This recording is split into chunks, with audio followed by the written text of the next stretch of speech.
l'apprentissage de la langue russe, est-ce que tu l'as commencé au pays ou bien c'est arrivé en Russie que tu l'as commencé? Comment ça s'est passé? Quelles sont les difficultés à apprendre la langue russe? Est-ce que la langue russe c'est une langue assez facile à apprendre? Quelles sont tes impressions concernant cet aspect-là?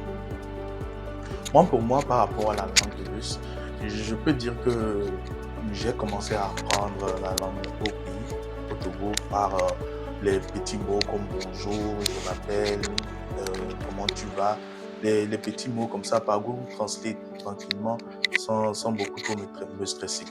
Maintenant, arrivé ici, lorsque j'ai commencé les cours, de par mon expérience, les cours étaient très intéressants. Pourquoi? Parce qu'on partait de la base de la langue, de l'alphabet, de la formation des phrases et consorts. Donc, Dans quelle langue est-ce que se fait l'apprentissage du russe? bon, je comprends très bien ta question. Euh, L'apprentissage du russe se fait principalement en russe. Ça, c'est quelque chose qui nous avait marqué au début. Ça se fait principalement en russe, mais celle qui nous a fait le cours a pris soin quand même, lorsque les explications étaient un peu compliquées, de diversifier en anglais. L'année de langue, ça s'appelle généralement la faculté préparatoire. Maintenant, est-ce que ça voudrait dire que cette année-là n'est pas seulement consacrée à l'étude de la langue? S'il y a eu d'autres matières que tu as fait en dehors de la langue russe, quelles sont ces matières-là?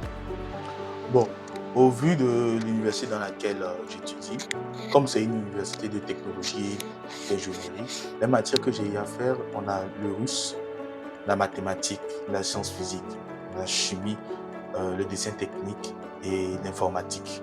Nous avons aussi la biologie pour ceux qui veulent diversifier dans la médecine après la première année. D'accord. Aujourd'hui, tu es déjà en première année de licence. Oui. Quel, en tant qu'étudiant étranger qui a appris la langue russe que une seule année l'année passée et cette année qui se retrouve en faculté pour des études supérieures, quelle est ton expérience? Est-ce que tu arrives à t'en sortir avec le niveau de langue que tu as? Tu arrives à comprendre les cours? Bon, par rapport aux années, au cours de la faculté elle-même, par exemple, moi, je fais le management, bon, je suis en faculté d'économie. De base, au début de la formation, je n'arrivais pas à comprendre, disons, 80% du cours, c'est-à-dire copier 80% du cours, voire 90% du cours. Donc, c'était vraiment très compliqué. Il fallait être présent tous les jours pour pouvoir s'habituer à la langue, à la vitesse à laquelle les professeurs dictent le cours, aux mots particuliers que tu ne connais pas, dont tu ne connais pas la phonétique et tout. Donc, c'était vraiment très compliqué, ou c'est vraiment très compliqué au niveau de l'apprentissage en faculté. Tout à l'heure, tu as dit que lorsque vous étudiez la langue russe et qu'il y a des points un peu flous, l'enseignant se permettait d'aller vous expliquer en anglais.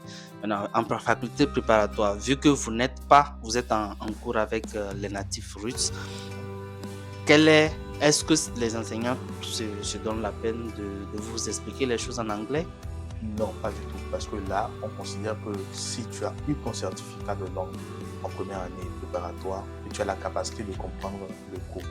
Donc, ce sera à toi-même maintenant d'essayer de comprendre parce qu'il n'y aura pas d'explication de la part des professeurs parce que tu n'es pas le seul élève dans la classe. Il y a des étudiants russes aussi qui suivent le cours.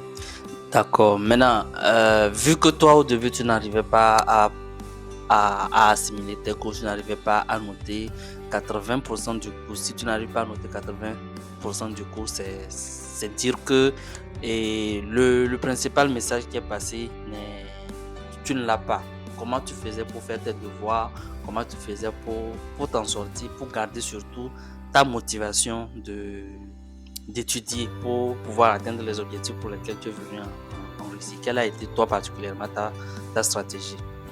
Moi particulièrement, vu que je n'arrivais pas à pouvoir copier le cours directement et surtout à le comprendre, ce que j'ai fait, c'est que je me suis rapproché d'une étudiante russe qui avait une bonne écriture, parce que l'écriture des Russes est un peu compliquée, qui avait une bonne écriture, et je prenais en photo son cahier à la fin de chaque cours pour pouvoir rentrer, recopier le cours dans mon cahier, parce qu'il y a les vérifications en la première année, on vérifie les cahiers et tout. Donc, pour pouvoir d'abord avoir le cours dans mon cahier et par la même occasion comprendre, traduire en français, essayer de comprendre le cours. Donc, Avec ton expérience, est-ce que tu crois que la formation de langue d'une année est suffisante pour pouvoir s'en sortir en faculté?